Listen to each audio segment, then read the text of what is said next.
Dear friends, I come from a village in the southeastern part of Nigeria. And whereas I know that there are many good organizations and many good people, good-hearted people out there, never once have I heard of a mobile clinic coming through my village for, prenatal care, for example, into these villages. And mind you, these villages, and sometimes they are in locations that are where you cannot even access the roads and things are difficult. You get the picture, right? And then there's not a lot of hospitals covering people. So you might have to go hours and hours before you even are able to access primary health care. Never once have I heard of mobile clinics coming through these villages at any regularity or with any regularity. But following Melinda Gates' project, we started seeing massive movements to bring in mobile clinics that are just for contraception. So what they do is they carry these jeeps, these big four-wheel drives. They can get into villages that are right at the end of the world. Like if you can think of beyond, out of Africa, if you can just cast your mind to a village, yes, in the bush somewhere, think about it. They cannot even get many of the basic things that people need for even just basic dignity. But they would, it is not an unusual sight for a Jeep or a four-wheel drive to come in and then they start giving, they get around and they start giving them, offering them IUDs, Sayana Press, which is the Depo-Provera shot. They will start offering them things like the implant, so the subcutaneous implants. So they come through these villages and they are sharing these contraceptives as mobile clinic. But the thing is, they go to one village and then they don't get to go back to see how the women are getting on.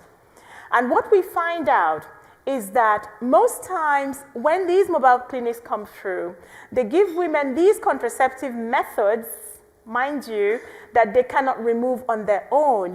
They treat them like African women like little pets, I'd say, like little dogs. So you put something into the skin that the woman cannot remove on her own. It's not like a contraceptive pill that she's taking, and if she doesn't feel good about it tomorrow, she can stop. You see what they're choosing? They're choosing methods that she cannot get rid of for 13 or 14, 15, 16 weeks. It's in her body. The IUD, which is right there in her womb, and she cannot remove it without going to hospital. But what if there is no hospital in her local community, which is the situation for most of these women anyway? So we found things like this.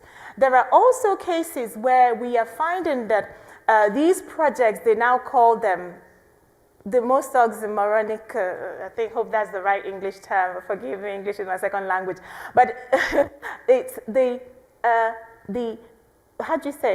adolescent-friendly family planning. Just think about it for a minute. Adolescent-friendly family planning.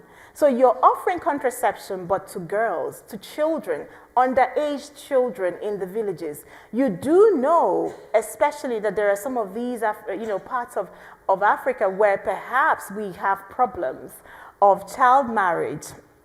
Instead of going to oppose this child marriage, you go and you sterilize the girls and then you walk away. You are the United Nations. You come there, you give them these, and then you walk away, and these girls are being traded in marriage and things like that. So you are enabling societies to continue the abuse of these girls and women. So they're giving out what they call the adolescent-friendly contraception, adolescent-friendly family planning, and sometimes most times they are going into schools where children are going to school and the parents are at home. These are parents who, it's not like here or the UK where you have the PTA, the parents have to get a note to say, oh, so-and-so person is coming to give a talk, or we're going to be doing this project, and they send the message home to the children to make sure it's okay with the parents. They treat African parents like they don't have any parental rights. So the children go to school, the parents are waving to them like, goodbye, we hope you go and learn and come and take us out of poverty. But the children get into schools and they are giving them implants in the classrooms in these villages where parents cannot come back and sue, because who are you to sue the United Nations? They also have projects that they call the PPFP. I don't know if any of you have heard about it, but even if you haven't heard about it, but you are paying for it. What do I mean? United States Agency for International Development, USAID, powered by the United States people, paid for by the taxpayers of the United States, which is every single one of you, I suppose, who are sitting here. So the USAID has championed in many parts of Africa this program called the postpartum family planning. What does it mean? A woman has a baby in a labor room in a village in Ethiopia.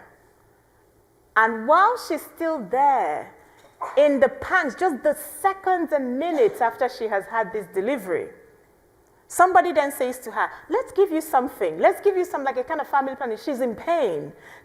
Probably has been traumatized. She has had a difficult labor. She is in a hospital that probably has not given her epidural. Just think about this.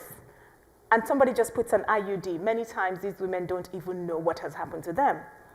And they go home. And there's no checkup, there is no, it's really a world that is far removed from the world that you live in here. The bottom line, dear friends, is that a lot of times the contraceptive movement, the international contraceptive movement, they do their work in with a lot of human rights abuse involved. Because never once have I heard that an African woman has successfully been able to bring a case against a government or a pharmaceutical company, or, that we have absolutely no recourse to justice whatsoever. We have no pathway whatsoever to try to even claim that somebody did this or that. But sometimes when we go to these villages, the woman will tell you, oh, they gave me some injection after I had my baby. I was in pain. I didn't know what was going on, and we don't know what has happened.